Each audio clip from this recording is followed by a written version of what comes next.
Rusal subsidiary Bauxite Company of Guyana Incorporated on Monday announced its decision to pull operations out of Guyana, effectively leaving some 326 employees without jobs. According to a press release on the company's website, the decision came in the wake of serious illegitimate actions that have gone beyond the control of government and enforcement agencies, including arson of the electricity pylon basement and other corporate property, and the blocking of the Berbice River. The Bauxite Company says it believes that opportunities for further business in Guyana are now severely limited. On Monday, representatives of the bauxite giant met with Minister of Social Protection Amna Ali, Minister of Labor Keith Scott, and the Chief Labor Officer Charles Ogle to attempt to chart a course forward for the hundreds of sacked workers. Minister Ali, during a 2-hour-long discourse, expressed disappointment in the manner in which the employees were terminated without adequate notice. She opined that the move by Rusal is politically influenced. We would expect them to be non-partisan.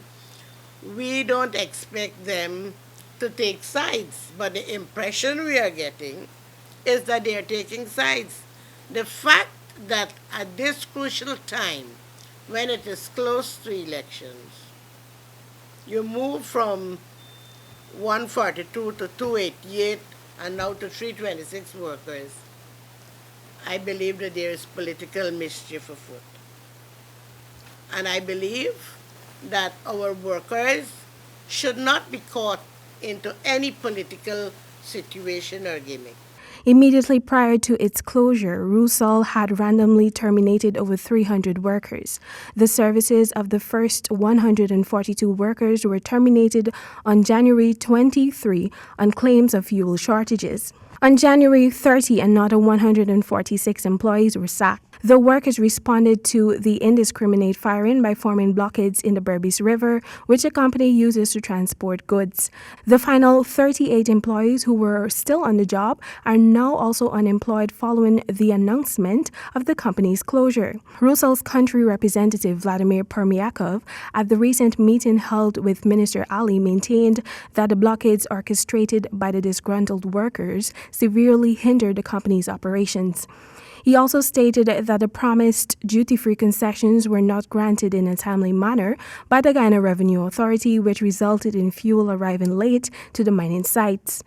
Since the intention to hear when the blockade of the river would be left. But we can't remove the blockade, boss. We heard it. That's why we have... that is a moral responsibility, not us. No. We have no legal standing. It's a government body. The workers have got to get a guarantee as to what is their future. But they must to fulfill their duties, but they did nothing. The Social Protection Minister urged the Bauxite Company to give much thought to a collective bargaining agreement, failing which the ministry will take further steps. We need to look ahead of us. We have to have a collective labor agreement, and we are ready. We are ready to proceed along those lines. We cannot allow for our workers to continue to suffer in this respect. And so even if we have to go to arbitration, we are going to go to arbitration, and let us make a decision. I am, unfortunately, I have to tell you that if it is a case that Rusal wants to leave under this government to go, then do it the normal way. The company representatives will meet the Chief Labor Officer again on Wednesday. Tamika Rodney reporting for HGP Nightly News.